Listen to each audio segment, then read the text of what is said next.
Takoj po prihodu v Tehniški muzej Slovenije v Bistri boste ob vstopu v atrij zagledali tale veličasten eksponat. To je elektrostatični pospeševalnik, ki je ime dobil po svojem izumitelju Robertu van de Graafu, ki je prvi primerek sestavil leta 1930 na univerzi v Princetonu v Združenih državah Amerike. Poleg tega je ta univerza znana tudi po tem, da je svoja zrela in starejša leta tam preživljal Albert Einstein.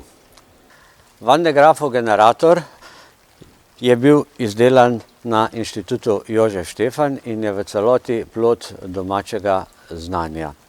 Gradnja se je začela v letu 1954 in ni potekala čisto brez zapletov, predvsem zaradi pomanjkanja določenih sestavnih delov in materialov, ki so bili v tistem času dosegljivi samo na zahodu.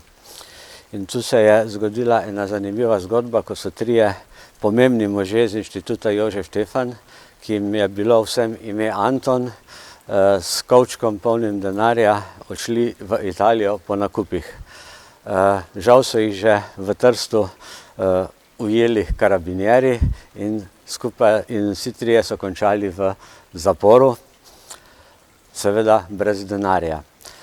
No, k sreči se je zgodba srečno razpletla in po nekaj letih je Van de Graafov generator začel delovati na Inštitutu Jožef Stefan.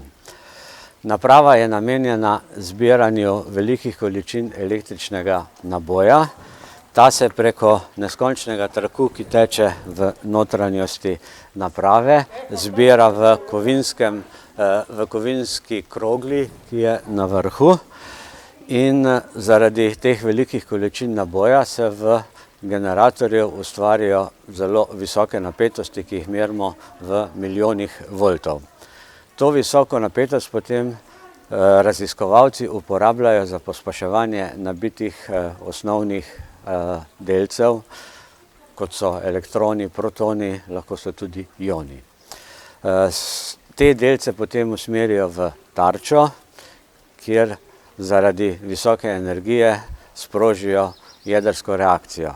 In rezultati te jedrske reakcije povejo ogromno o lastnostih osnovnih delcev ali pa o lastnostih snovi, iz katere je ta tarča narejena.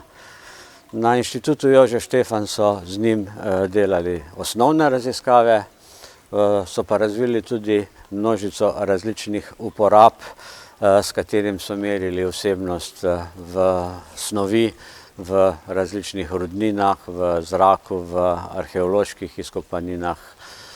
In tako je deloval do leta 2002, ko so ga razstavili in takrat je prišel v Tehniški muzej Slovenije.